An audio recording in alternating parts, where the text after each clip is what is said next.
सबब, सबक, सबर, सबूत, सुलूक, सुरूर, सुकून।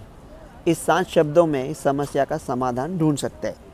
अभी क्या चल रहा है पता ही नहीं, क्योंकि पहले क्या होता था ना, जंग जीतने के लिए आपको चाहिए सोल्जर्स को ट्रेन करे, टैंक्स खरीदे, प्लेन्स खरीदे। अभी आपको चाहिए एक ट्विटर अकाउंट, 2 फॉलोअर, कुछ भी ट्वीट डाल दिया, ये जीत गए, वो जीत गए, वो ट्वीट चला नहीं तो और डाल दिया। तो क्या चल रहा है, इंडियन आर्मी को क्या चाहिए? कहते हैं अभी चीन आ रहा है पाकिस्तान की हेल्प को, तो इंडिया का तो भारी पड़ेगा। चीन का टेक्नोलॉजी बहुत अच्छा है, मानना पड़ेगा। अरे चीन कहाँ से आएगा यार, चीन टेरिफ वॉर में फंसा है। अभी 5 मिनट पहले अमेरिका और इंग्लैंड का डील हो गया, वो डील देख के अभी यूरोप भी भाग के आएगा, ए मम्मी मैं भी लॉलीपॉप खाएगा। तो चीन बेचारा अपने प्रोडक्ट्स के साथ अकेला रहेगा। नाड़े का पता नहीं पजामा कहाँ से ढूंढ रहे हो। तो इंडियन आर्मी क्या चाहती है कि पूरे पाकिस्तान का डिफीट करे, उसमें इंडिया का क्या फ़ायदा है? अगर ये पाकिस्तान का गवर्नमेंट जो उन्हें अच्छा नहीं लगता वो चला ही गया, जो गवर्नमेंट है तो उसके साथ एम्बसीज़ है, टेबल पे बैठ के बात कर सकते हैं। अगर टेबल को ही जला दिया और पाकिस्तान अगर फेल स्टेट हो गया और ऐसा गुंडों का राज है जिनके पास न्यूक्लियर वेपन्स है और इतनी बड़ी आवाम है, अपने जैसे दिखने वाले लोग हैं, वो क्या सब उनको गुंडों के हाथ में छोड़ देंगे? तो भारत का फ़ायदा क्या है वो फेल स्टेट करके? और अगर भारत जीतता भी है ना, तो ऐसा ना हो कि वो इस तरह से ना जीते कि वो जीत में दूसरे लड़ाई के बीज बोए हो। मुंह कब तक छुपाओगे हमसे, तुमको आदत है खुदनुमाई की, लाग में है लगाव की बात है, सुलह में है छेड़ लड़ाई की। मतलब कल्पना करते हैं ये क्रिकेट मैच है, इतनी बुरी तरह से मत हराओ कि वो हार की नामुश्की की वजह से वो गुस्से से कुछ और उल्टा सीधा काम कर बैठे। इतना से हराओ कि वो कह सके कम से कम कि बॉयज़ प्लेड वेल।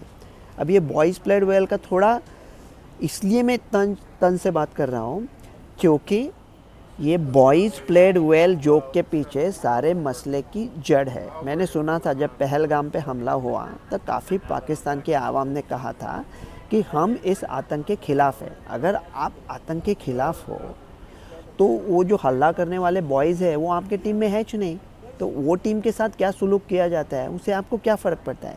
पहले ये तय हो कि आप कौन से टीम के साथ खेल रहे हो, कौन सी टीम है आपकी। और अगर भारत पाकिस्तान में जंग होता है तो पाकिस्तान की जनता पाकिस्तानी आर्मी का सपोर्ट करेगी, जाहिर है हम उस देशभक्ति की सराहना करते हैं। लेकिन जनता ये सोच ले कि पाकिस्तानी आर्मी का मकसद क्या है, कि क्या चाहिए उनको, कश्मीर चाहिए, भारत जीतना है, दिल्ली में ब्रेकफास्ट करना है?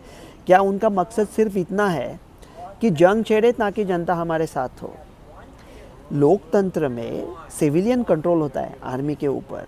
पाकिस्तानी आवाम, मेरी उम्मीद है कि एक बार लोकतंत्र का मज़ा चख ले। मतलब ऐसा नहीं कि हमने चुने हुए सब राजनीतिक अच्छे होते हैं, वो भी बदमाश होते हैं, उल्टे सीधे काम करते हैं, लेकिन कम से कम ये समाधान तो होता है कि इन बदमाशों को हमने चुना है तो उसका मज़ा तो चख ले। और अब ये पाकिस्तान भारत अलग अलग छोड़ दो, सब कॉन्टिनेंट की सोचते हैं, ये भारत पाकिस्तान बांग्लादेश सब। अरे भारत अभी कहते हैं कि हथियार बना रहा है, भारत में खुद बना रहा है, लेकिन उसमें भी कुछ पार्ट बाहर से आता है।